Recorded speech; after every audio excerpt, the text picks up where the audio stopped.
Regardez ces images de fleurs déposées hier pour rendre hommage à Alexeï Navalny. Une centaine d'arrestations de ces Russes venus pacifiquement à Saint-Pétersbourg, à Moscou et dans d'autres villes.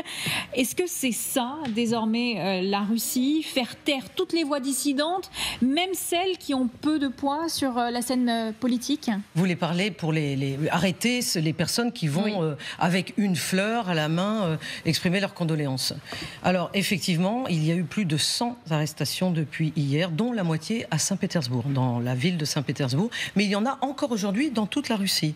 Et effectivement, normalement, théoriquement, on ne peut pas empêcher quelqu'un. Ça n'est pas une manifestation qu'avec une fleur, apporter et honorer la mémoire de quelqu'un. Mais les forces de l'ordre, comme on le voit là, dans différentes villes de Russie, viennent immédiatement chercher les personnes et puis surtout enlèvent les fleurs, enlèvent les portraits de Navalny, aussitôt apportés, aussitôt enlevés. Donc on a véritablement l'impression que le pouvoir fait tout ce qu'il peut pour maintenant faire en sorte que cette mort n'ait aucun impact. Or, elle en a déjà. Pourquoi elle en aurait déjà, selon vous, Hélène Blanc ? Elle en a parce que quand même, même si tous les Russes ne connaissaient pas Navalny, beaucoup le connaissaient, notamment les jeunes qui le suivaient. Et il a quand même été candidat à la mairie de Moscou. Il est arrivé en 2e position, ce qui n'est pas si mal, avec, je crois, 10%. 27%, c'est ça. 27% des scrutins. Et je veux dire, il pesait un poids quand même. Il avait une voix qui portait. Il avait, si vous voulez, je pense que les Russes ils respectent le courage en général. Ils respectent aussi les victimes. Aujourd'hui, il est devenu une victime. Et les Russes, ceux que je connais, j'en ai connu beaucoup, qui sont des gens assez sentimentaux.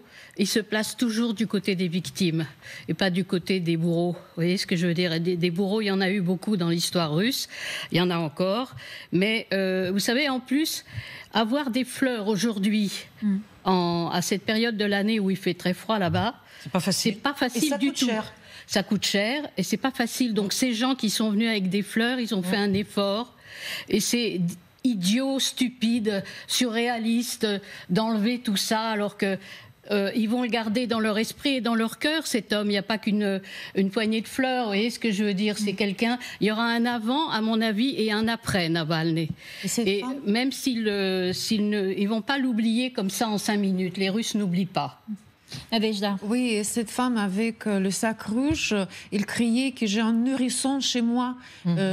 Cet enfant vient de naître, il est juste venu pour déposer des fleurs. Il l'a arrêté, on a dit que je dois rentrer pour nourrir mon nourrisson. Non, mais non, il n'y a pas de raison, tu dois aller à prison. Et tous ces gens qui aujourd'hui vont déposer des fleurs, ils sont prêts à être arrêtés. C'est ça. Ça veut dire qu'ils sont conscients qu'ils ne sont pas sécurisés, que peut venir n'importe quoi avec eux, ils sont prêts pour cela. Et oui, bien sûr, on a dit que la population russe était apathique. On le dit depuis le début de cette guerre. La population russe n'est pas apathique. Si elle descend dans la rue pour manifester contre la guerre, elle se fait emprisonner. Et les peines de prison, c'est minimum 15 ans. On voit Vladimir Karamurza, on voit Ilya Yashin, Karamurza, c'est 25 ans dont il a écopé. Donc, comme il vient d'être dit, effectivement, il faut un immense courage mais c'est comme ça que les Russes aujourd'hui manifestent leur état d'esprit par rapport à cette guerre. Parce que Navalny, c'est un opposant à Vladimir Poutine et un opposant à la guerre en Ukraine. Mais pourquoi aller jusqu'à arrêter des personnes qui viennent déposer des gerbes de fleurs ? C'est-à-dire tenir l'ordre. C'est que le pouvoir russe a peur, c'est que les gens se réunissent. Mais on les voit, ces images, elles sont dans nos télévisions occidentales. Mais ça leur est égal. Il y a un proverbe, ça leur égal, c'est vrai, parce qu'ils sont habitués de ce type de réaction. Il y a un proverbe russe, il ne faut pas se réunir plus que 3. Ça veut dire que même vous êtes réunis comme 3, vous êtes déjà un groupe qui est capable d'agir. Et maintenant, c'est pour boire de la vodka, la troïka. Ah mais non, on l'utilise on l'utilise dans les situations différentes. Je ne suis pas d'accord. Non, c'est une boutade. Et maintenant, les gens, ils sont un peu... Vous savez que chacun a son seuil de tolérance. Et ça veut dire que, par exemple, moi, mon seuil de tolérance était il y a 20 ans. Après, les gens qui ne pouvaient pas soutenir que la Russie envahisse Géorgie. Après, c'était la Crimée. Après, c'était la guerre de l'Ukraine. Mais pour beaucoup des Russes, c'est aujourd'hui la mort de Navalny qui est ce seuil de leur tolérance. Ça veut dire, il dit que...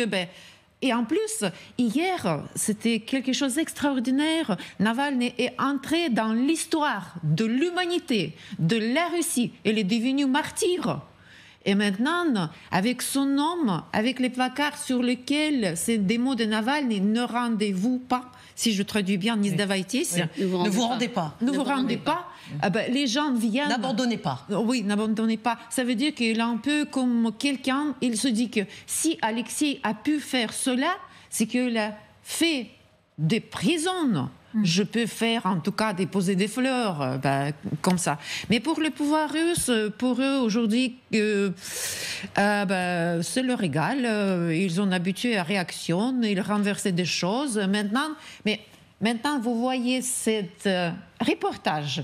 Et à cette soirée, je vous prédis, ils vont dire que c'est organisé par des chefs de la France, de Germanie. Ils ont déjà commencé, c'est-à-dire qu'il y a déjà eu dans les médias russes ça veut dire, comme quoi les Occidentaux étaient pointés du doigt. Mais il faut le prononcer, il ne faut pas s'habituer. Maintenant, on le prononce chaque jour. Il y a des choses qui sont anormales. Et nous ne pouvons pas leur prendre comme les choses normales. Nous devons répéter, c'est pas normal, c'est illégitime. Et toujours, il continue comme ça. Justement, Pierre Ménat, hier, Emmanuel Macron l'a dit lors de sa conférence de presse avec Volodymyr Zelensky. Cela en dit beaucoup sur la fébrilité du pouvoir russe. Est-ce que c'est une réalité ou ça c'est un fantasme occidental? Non, je pense que c'est une réalité. C'est une réalité parce que le caractère excessif de cette attitude, d'abord du sort qui était réservé à Navalny, peut-être de son assassinat, montre que c'est quand même quelqu'un, d'ailleurs votre... L'affiche le dit, le dernier opposant à Poutine, c'est pas le dernier tout à fait, mais lui, il avait une opposition très personnelle à Poutine. C'est lui qui a révélé, qui a en tout cas diffusé un certain nombre de vidéos sur les propriétés, le fameux château. Une enquête alors qu'il était en prison. Alors qu'il était en prison, enquêtes. mais donc ça explique aussi la réaction peut-être excessive et démesurée des pouvoirs publics, effectivement, dans la mesure où ils se disent, il avait conservé un réseau. Il a conservé un réseau, il a conservé une influence. Donc, effectivement, n'oublions pas les élections. L'élection présidentielle, c'est dans exactement un mois, donc le 17 mars. Donc, tout ce qui pourrait nuire à un score énorme, ce qui se produira probablement, doit être réprimé. Donc, cela explique effectivement cette répression démesurée. Justement, écoutez ces voix sur le terrain. Nos équipes LCI ont pu rencontrer plusieurs soutiens à Alexei Navalny qui étaient venus déposer des gerbes de fleurs. Écoutez, ce sont des témoignages recueillis par Jérôme Garot et Gilles Parot. J'ai l'impression que l'espoir est mort, l'espoir que les choses aillent mieux, l'espoir d'avoir une certaine liberté.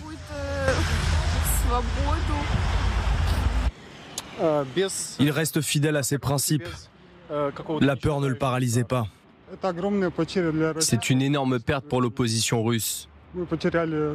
Nous avons perdu un grand homme.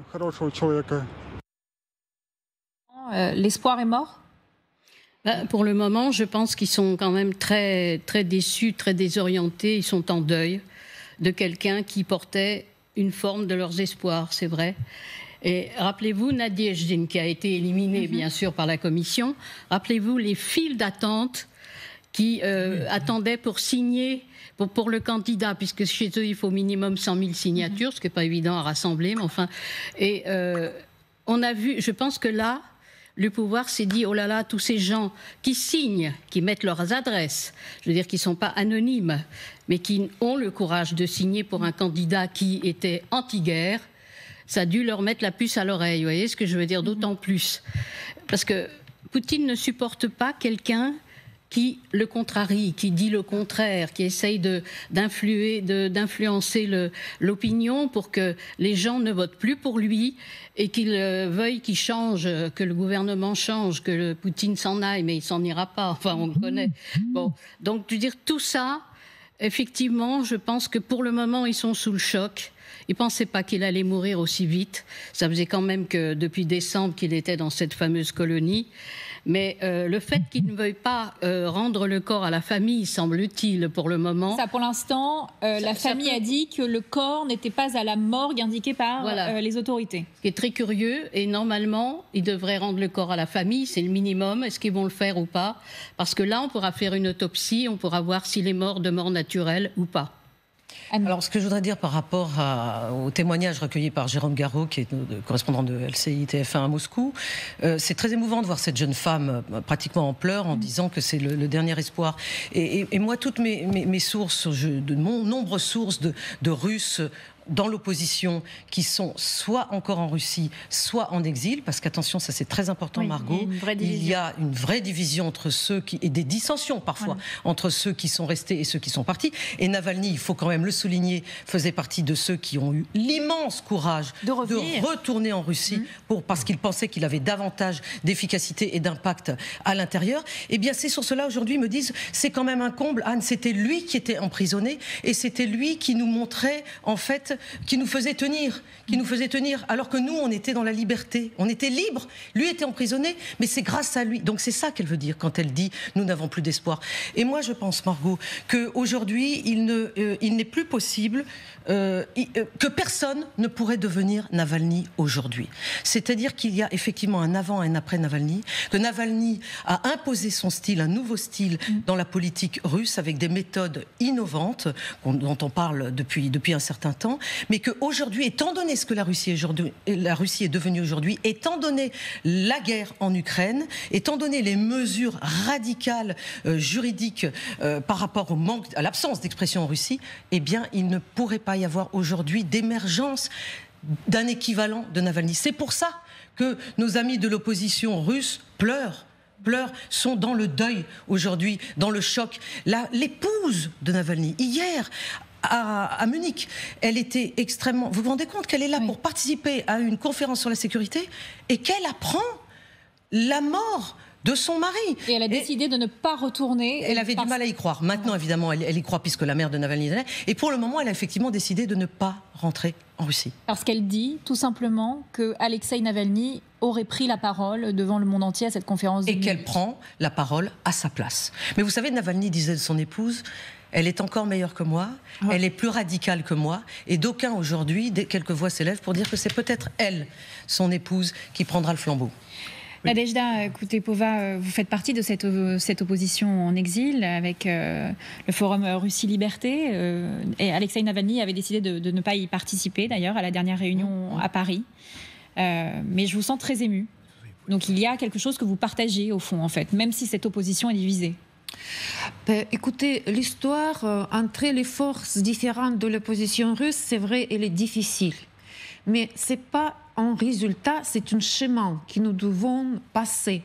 Parce que dans la culture russe, vous savez, c'est pendant tout le XXe siècle, ton opponent doit être éliminé. Nous ne pouvons pas discuter. Pour moi, une grande surprise, comment ici en France, vous discutez avant de résoudre le problème. Mais c'est pourquoi beaucoup de discussions entre Russes, et c'est pourquoi Alexeï Navalny et son équipe a décidé librement de ne pas participer quelque part. Et parmi nous, parce que moi, je n'appartiens pas aux politiciens, mais j'appartiens aux gens de droits de l'homme, j'étais avocat et c'est pourquoi. Mais on ne les juge pas. Nous pensons toujours que tous les avis doivent exister, chacun à prendre sa décision. Mais Alexeï Navalny, pour nous, c'était tout d'abord le signe de résistance, de résilience, dans les conditions inimaginable, parce que les conditions dans les prisons russes, c'est pas comme en prison dans l'Europe. Imaginez, il a passé 270 jours en étant incarcéré. C'est 2 mètres carrés, sans lit, sans chose, et tous les jours debout avec la fièvre. Mais c'est il a été envoyé 27 fois au total à l'isolement, dans des conditions complètement inhumaines. Ouais. Général Chovancy, on a vu, là c'est une sorte d'accumulation, la répression des opposants, on a vu également ces enfants ukrainiens qui apparaissent du jour au lendemain en Russie, la mort de Prigojine. Est-ce que véritablement l'Occident peut rester spectateur d'un régime comme le régime de Vladimir Poutine ? Vous soulevez indirectement la lutte du bien contre le mal, et la lutte du bien contre le mal, c'est pas en faisant des communiqués, Ça veut dire s'engager physiquement sur différentes façons. Ça veut dire certes des sanctions. On en a vu la limitation réelle sur le terrain. Qu'est-ce qui reste après l'engagement militaire ? Est-ce que vous croyez vraiment qu'aujourd'hui, nos États européens bien confortablement installés et en doute souci auraient envie de s'engager dans un conflit avec la Russie demain ? Je dirais qu'on est à l'époque des communiqués, et puis peut-être, je dirais, pour rester un peu positif quand même, c'est aussi être suffisamment fort demain pour dissuader toute agression future. Et c'est peut-être ça d'ailleurs, on peut revenir à ce qu'a dit le président Macron, revenir aussi au traité d'alliance, que ce soit avec l'Allemagne et l'Ukraine, la Grande-Bretagne et l'Ukraine, la France et l'Ukraine, où finalement on prend des garanties de sécurité, pour prendre un terme un petit peu à la mode, pour garantir notre sécurité de demain, mais je ne vois pas comment on pourrait faire tomber Poutine demain. Uniquement par des communiqués et des sanctions, parce que ça serait déjà fait, logiquement. Alors on peut espérer sur une communauté, enfin comment dire, un peuple russe qui se révolterait. Alors ça, là vous êtes très optimiste. Il faut bien l'évoquer. On ne peut pas évacuer d'un revers. Il faut aussi prendre en compte non, mais l'histoire. Si je peux terminer, je vais y aller. Les faits. Pour le moment, ils ne se révoltent pas. Non, mais je vais quand même terminer ce que j'ai à dire. C'est-à-dire que oui, ce qu'on vient de voir justement par ces images, c'est qu'il y a un certain nombre de personnes qui ont eu le courage, évidemment, de montrer. C'est bien des gens qui ont montré leur courage pour montrer leur peine vis-à-vis de Navalny, d'accord. Et justement, ce que fait le pouvoir de Poutine d'une manière répressive, c'est éviter qu'il y ait un amalgame futur avec de plus grandes agrégations d'opposition. Et on revient finalement à quel est le rôle de l'opposition russe, qui serait la seule légitime à traiter vraiment le sujet. Il n'y a pas d'opposition russe aujourd'hui à l'intérieur, et puis très honnêtement, ce que j'en vois de l'extérieur, elle est quand même plutôt faible pour changer de régime. Donc Poutine, à mon avis, on va être obligé de le supporter quelques années. Justement, Pierre Ménard, en tant que diplomate, conseiller à l'Europe, est-ce que vous croyez à une nouvelle forme d'opposition russe après la mort de Navalny ? Ça dépend si c'est à l'intérieur ou à l'extérieur. À l'intérieur, je crois que, cela a été dit, ça va être très difficile, puisque lui, au fond, était l'exemple, le courage dont il a fait preuve était quand même de revenir en Russie. Ce que ça a été dit, mais il faut le souligner. Karamurza est emprisonné. Lui aussi est revenu. Il était aux États-Unis, il est revenu aussi. Il a eu ce courage. Je crois que Navalny, si vous voulez, n'avait aucun doute sur le sort qu'il attendait. Il est revenu en toute connaissance. C'est là où, peut-être, justement, ce qui explique qu'il est, finalement, dans l'opinion, il y a une compassion, il y a un soutien, parce qu'il a fait preuve d'un grand courage. Maintenant, l'avenir, comme l'a dit le général, l'avenir n'est pas écrit. Moi, j'ai vu, effectivement, dans certains cas, qui n'ont rien à voir, mais j'étais en Tunisie au moment de la chute de Ben Ali. Si vous voulez, ça s'est fait en 24 heures. Donc, alors, la Russie n'est pas la Tunisie, naturellement. Mais des régimes qui semblent absolument solides peuvent aussi, à un certain moment, faire preuve de fragilité. Mais cela dépendra. Et c'est aussi pour cela que il y a eu la réaction du président Macron et du chancelier Scholz. Parce qu'aujourd'hui, le seul angle pratique qu'on ait, c'est l'aide à l'Ukraine.